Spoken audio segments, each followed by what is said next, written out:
ഈ ഒരു വീഡിയോയിലേക്ക് സ്വാഗതം. ഇന്ന് കുക്കിംഗ് വീഡിയോ ഒന്നുമല്ല. നമ്മളൊരു കട്ടിൽ മേടിച്ചപ്പോൾ നമുക്കുണ്ടായിരുന്ന മെത്ത ആ കട്ടിലിനേക്കാളും കുറച്ചും കൂടി വലുതായിരുന്നു, ഏകദേശം 10 സെൻറ്റിമീറ്റർ. അത് കട്ട് ചെയ്തൊന്ന് ചെറുതാക്കുന്ന ചെറിയൊരു വീഡിയോ ആണ് ഇന്ന് കാണിക്കുന്നത്. ആർക്കെങ്കിലുമൊക്കെ ഉപകാരപ്പെടുവാണെങ്കിൽ പ്രയോജനപ്പെടട്ടെ എന്ന് വെച്ചാൽ വീഡിയോ ഇട്ടത് കേട്ടോ. ആദ്യമേ പറയട്ടെ, ഞാൻ കുറേ യൂട്യൂബ് വീഡിയോ ഒക്കെ റെഫർ ചെയ്തിട്ടാണ് ഞാനിത് എടുത്തത്. ആദ്യം സത്യം പറഞ്ഞാൽ വീഡിയോ എടുക്കണമെന്ന് വിചാരിച്ചതല്ല, കാരണം എനിക്കൊരു ധൈര്യമില്ലായിരുന്നു എങ്ങനെ ആയിത്തീരുമെന്നുള്ള. പിന്നീട് കട്ട് ചെയ്ത് മാറ്റി കഴിഞ്ഞപ്പോൾ ഒരു ധൈര്യമായി, എനിക്ക് പറ്റും എന്ന്. എന്തുവാകുമെന്ന് ആദ്യം ഒരു ഉറപ്പുമില്ലാതാണ് ഞാൻ ചെയ്തു തുടങ്ങിയത്. അതിനുശേഷം ആ മാർക്ക് ചെയ്ത ഭാഗം കണ്ടോ, അത്രയുമാണ് 10 സെൻറ്റിമീറ്റർ നമ്മൾ കട്ട് ചെയ്ത് മാറ്റിയത്.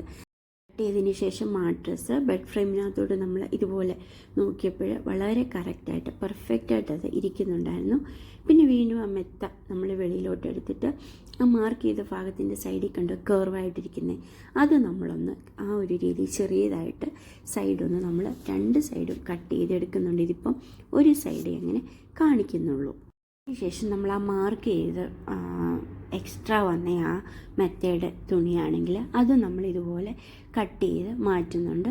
മോൾഭാഗം ആദ്യം കട്ട് ചെയ്തു, രണ്ടാമത്തെ ആ കണ്ടോ നൂല് ഇതുപോലെയാണ് ഞാൻ അഴിച്ചെടുത്തത്. അപ്പം നമുക്ക് വലിയ ബുദ്ധിമുട്ടില്ലാതെ പെട്ടെന്ന് അതിൻ്റെ ഒരു ലോക്കുണ്ടല്ലോ, അത് അഴിച്ചു കഴിഞ്ഞാൽ പെട്ടെന്ന് ഇതുപോലെ നമുക്ക് നൂല് അഴിച്ചെടുക്കാൻ പറ്റും. അങ്ങനെ അതും അഴിച്ചെടുത്ത് താഴ്ഭാഗവും ഇതുപോലെ 2 സൈഡും വെള്ളത്തെ പോലെ തന്നെ കട്ട് ചെയ്തെടുത്തു. കട്ട് ചെയ്തതിന് ശേഷം ഇതിൻ്റെ ആ നടുക്കൊരു തുണിയുണ്ടല്ലോ, അതെനിക്ക് കട്ട് ചെയ്യാനൊരു ധൈര്യക്കുറവുണ്ടായിരുന്നു. ഞാൻ രണ്ട് സൈഡും കൂടെ ഒരുമിച്ച് ഇങ്ങനെ മുറുക്കി പിടിച്ചിട്ടൊന്ന് മാർക്ക് ചെയ്തിട്ട് നമ്മൾ മടക്കി തയ്ക്കുമായിരുന്നു. പക്ഷേ ആ മടക്കി തയ്ച്ചതുകൊണ്ട് അത് കാണാൻ പറ്റും, അവിടെ ചെറിയൊരു ബൾജ് ചെയ്തായിരിക്കുന്നത്. അത് നിങ്ങൾ ചെയ്യുവാണെങ്കിൽ അത് മുറിച്ച് തന്നെ ചെയ്യുന്നതായിരിക്കും നല്ലത്.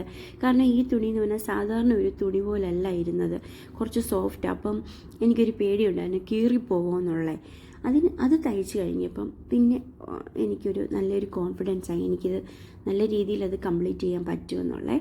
അത് കഴിഞ്ഞിട്ട് നമ്മുടെ മെത്തക്കവറും നമ്മളിപ്പോൾ ആ തയ്ച്ച തുണിയും കൂടെ ചേർത്ത് വെച്ച് തയ്ക്കാൻ തുടങ്ങി. സത്യം പറഞ്ഞാൽ ആ മെത്തയിൽ അങ്ങനെ ചേർത്ത് വെച്ച് അവർ തയ്ച്ചിട്ടില്ല, നൂലഴിക്കുന്നുണ്ടെങ്കിൽ നമുക്കത് അറിയാം. ഒരു ലേസ് പോലുള്ള ഒരു തുണിയുണ്ട്, അത് ഈ 2 സൈഡും കൂടെ ചേർത്ത് വെച്ച് അത് ചേർത്താണ് തയ്ച്ചിരിക്കുന്നത്. നമ്മൾ മുമ്പേ അഴിച്ചില്ലേ ആ തുണി.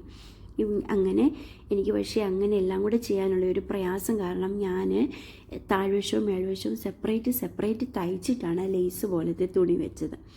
അതുപോലെ ഞാനിവിടെ നമ്മുടെ സാധാരണ നൂല് ഉപയോഗിച്ചിരിക്കുന്നത്. നിങ്ങളുടെ കയ്യിലാണെങ്കിൽ ഈ നൈലോൺ പൊട്ടാതെ ഇച്ചിരി കട്ടിയുള്ള ടൈപ്പ് നൂലില്ലേ, അതാണെങ്കിൽ കുറച്ചുകൂടെ നല്ലതായിരിക്കും. അത് 2 ഇഴ എടുത്തിട്ട് അത് മടക്കി സൂചിയെ കോർത്ത് കഴിയുമ്പോൾ 4ആയിട്ട് വരത്തില്ലേ, ആ ഒരു രീതിയിലാണ് ഞാനിവിടെ എടുത്തിരിക്കുന്നത്.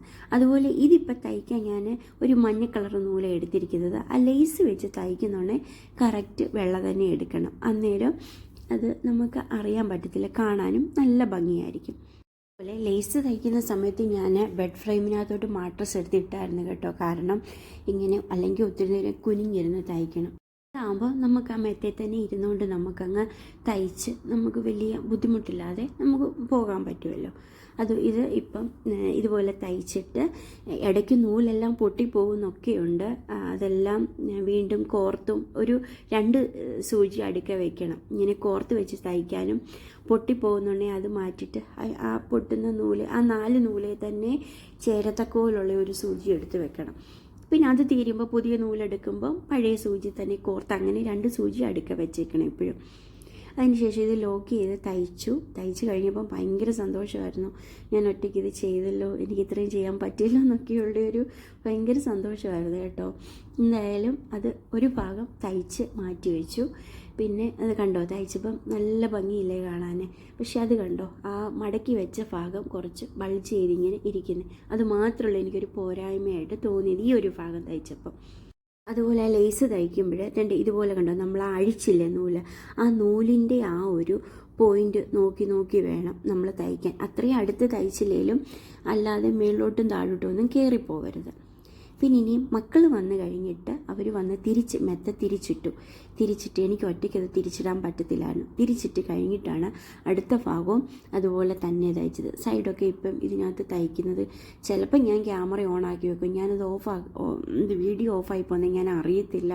അതാ ഇടയ്ക്കൊക്കെ ഇങ്ങനെ ആ ഒരു കറക്റ്റായിട്ടങ്ങ് വരാത്തത്.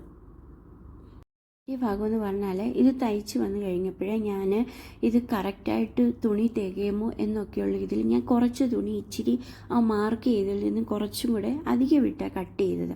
അന്നേരം വന്നെന്ന് പറഞ്ഞാൽ കണ്ടോ, ഇതുപോലെ ഇച്ചിരി ലൂസായിപ്പോയി കഴിയുമ്പോൾ അതിങ്ങനെ കുറച്ച് നമ്മൾ കണ്ടോ ഇച്ചിരി പതുങ്ങി പോകാനുള്ള സാധ്യതയുണ്ട്. അതുകൊണ്ട് നമ്മൾ വലിച്ച് തന്നെ തയ്ക്കാൻ നിങ്ങൾ എപ്പോഴെങ്കിലും ചെയ്യുവാണെങ്കിൽ ഇതുപോലെ വലിച്ച് തന്നെ തയ്ക്കണം. ഇങ്ങനെ ലൂസാക്കിയിടില്ല, തുണി നല്ലതായിട്ട് തികയുകയും ചെയ്യും. എല്ലാ ഭാഗവും ഇതുപോലെ ലൂസായി പോയില്ല. നമ്മുടെ ആ ഒരു സൈഡൊക്കെ നല്ല ഫിറ്റായിട്ട് നല്ല ടൈറ്റായിട്ട് തന്നെയായിരിക്കുന്നത്. പക്ഷേ കുറച്ച് ഇങ്ങോട്ട് നീങ്ങി വന്നപ്പോഴത്തേക്ക് അതുപോലെ ലൂസായി പോയത് കുറച്ച് ഭാഗം മാത്രം. അപ്പം നിങ്ങൾ തയ്ക്കുകയാണെങ്കിൽ ഇതുപോലെ എപ്പോഴെങ്കിലും ഒന്ന് ചെയ്യാൻ ഒരിത് വരുവാണെങ്കിൽ ഈ ഒരു രീതിയിൽ നിങ്ങൾ ചെയ്താൽ മതി.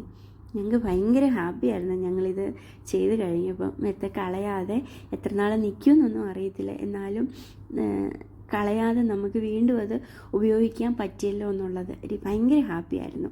പിന്നെ ശാശം വന്നപ്പോൾ ഹസ്ബൻഡ് വന്നു കഴിയുമ്പോൾ ഞങ്ങളെയും ഈ കാലുഭാഗം വെക്കുന്നിടം തിരിച്ച് തല വെക്കുന്നിടത്ത് വെച്ചു.